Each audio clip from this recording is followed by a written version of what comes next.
What's going on, everybody? KingofDragons 5000 here, coming at you with another figure review.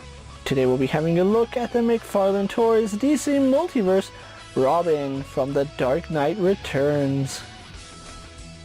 And so here we have Carrie Kelly posed and out of the packaging. Before we take a look at the figure, let's actually run through Robin's accessories. Robin does come with her slingshot, which does fit in either of her hands, which looks really nice. And then she does come with the main torso of the horse Build-A-Figure, which we'll have a better look at when it's all put together, as well as a Mcfarlane display base. Other than that, Robin doesn't come with any other accessories. I would have liked an alternate pair of hands, but that's neither here nor there. So with that out of the way, guys, let's actually have a closer look at the Carrie Kelly Robin. And so here we have a closer look at the Carrie Kelly Robin, who is the Robin in The Dark Knight Returns. And despite what I said about the Joker being a lackluster rendition of Frank Miller's work, this Robin is almost spot on. Dare I say it, it's one of the best Carrie Kelly Robins that we've gotten from any toy line, and that's saying a lot, seeing as how we've gotten some from DC Direct, Mattel, and Mafex. And one thing that I think this figure does well is it captures her hair sculpt perfectly. Now, I originally thought that the Mafex one did a really good job. It did on the alternate head version, but on the standard version, looking at both of them together, this one has a much sharper sculpt, and I'll bring this one in just for a comparison. This one has a nice smooth sculpt on the hair, which is okay. This one looks so much better in terms of aesthetics because this is what you saw in the graphic novel. And like I said, I wasn't a fan of how Joker turned out because that really didn't inspire the Frank Miller style, but this actually does a much better job of capturing the look of Robin, and I really do like it. One thing I like is that Mcfarlane actually did add her goggles, and they are a translucent green with these really thick black lenses, and that looks really nice. Now, one thing I think Mcfarlane fails at is the softness of her face. I think they could have done a little bit softer on Carrie Kelly's face. After all, she is a very young teenager, and they kind of gave her more defined features that you really don't see in teenagers. So yeah, a softer face would have been better for this figure, kind of like what we got with Mafex. Mafex, I think, has the better face sculpt, but the hair sculpt on this one I think is perfect, and I absolutely love the way both companies did her glasses. Not a fan of the expression, but I'll take it over a standard face or the side-eye face. I think this works for Carrie Kelly. One issue that I do have with the figure is the scale. She is going to be a little bit bigger than you would expect, so she really doesn't scale perfectly to all the other Dark Knight Returns figures, but she is smaller than them, so I do like that. So, having a look at her cape, on mine it is a little bit off-centered. As you can see, when they glued it down, it's going a little bit to the left side, which is a little bit unfortunate. I do like the color scheme that they went with. I love the shade of red that they chose along with the shade of green. The yellows, I'm really happy that toy companies are actually giving us rich yellows and not lime green yellows like we've been seeing in the past. I think the art could have been done a little bit better. You can see there's some little red outline right there where the black is on the inside. It should be solid black, which I'll probably touch that up with my Gundam marker because it doesn't seem like it's that big of a deal. But yeah, would have liked to see that a little cleaner, and then we have a little bit of red right there, but it's not a big deal, to be quite honest.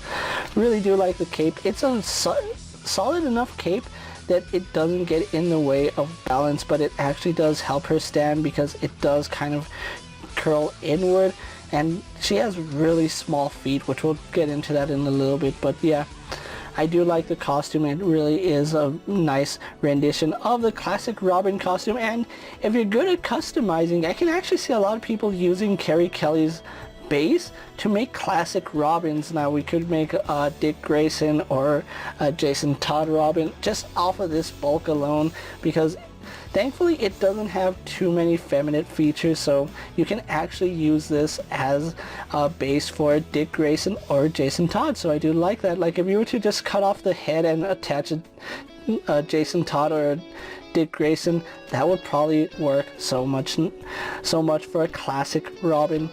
Really do like the gloves. The gloves do look really good, and I like the fact that she has double jointed elbows. Most of the Robin figures we've gotten have had single joints. This one, as you can see, she does have double joints. Then we do get the ball hinge right here in the wrist, which is a little bit of an eyesore, but it is functional, so I do like that.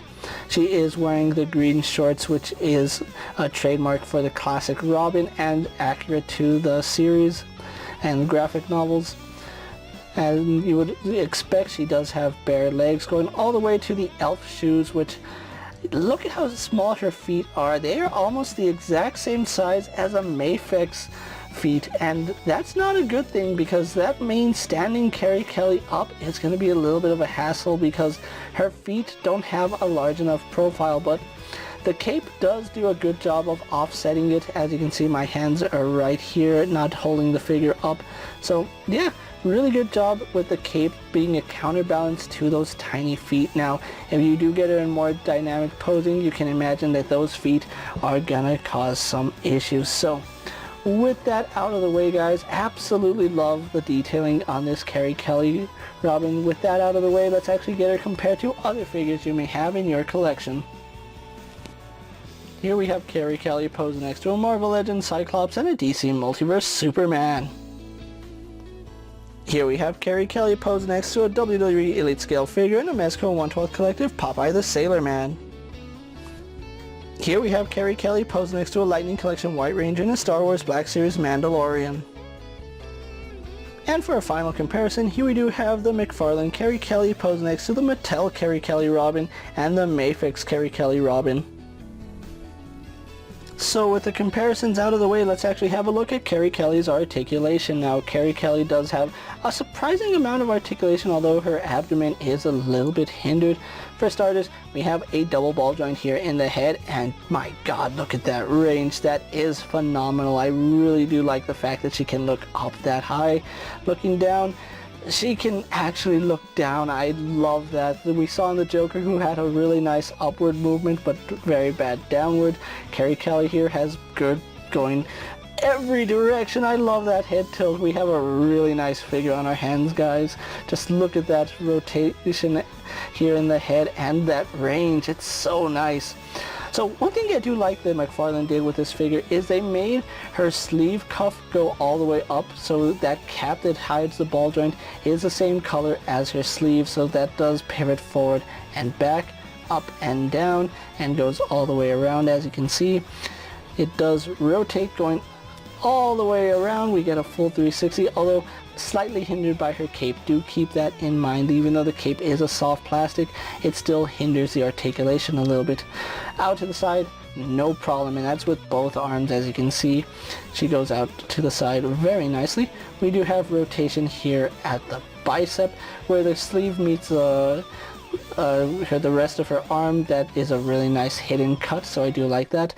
We do have a double band at the elbow, as you can see, giving her really great range there.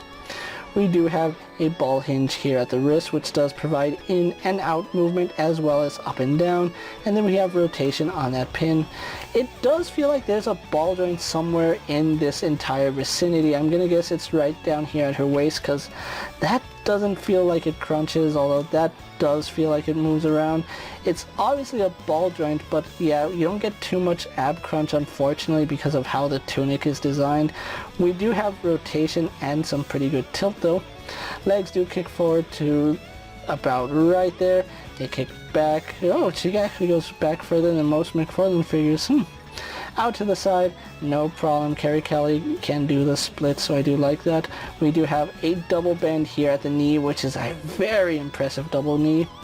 We do have that same ball joint at the ankle, does rotate, does hinge back and forward very nicely. I'm actually liking this figure much more than I thought I would. It does have forward facing pin for rocker, and then of course a very generous toe hinge. So overall, this Robin is an exceptionally well done figure, and I absolutely love it. So with that out of the way, guys, let's actually get Carrie Kelly posed for my final thoughts, and then we'll wrap up this review.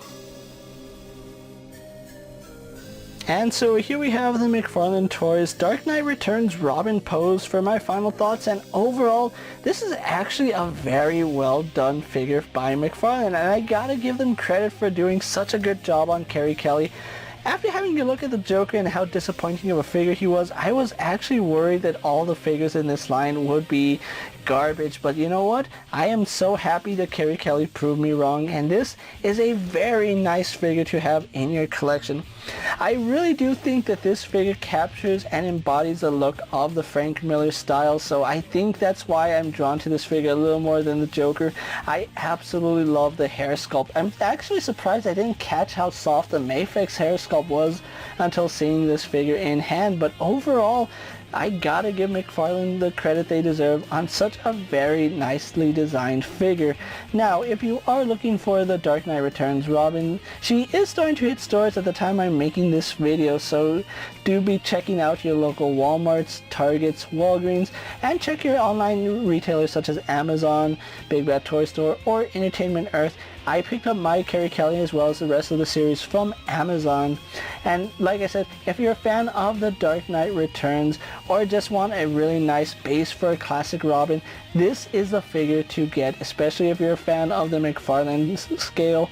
You're gonna want to have this figure because the possibilities with this one figure are endless, and I can see a lot of people customizing her to be the classic Robin, so do check this figure out if you get the chance.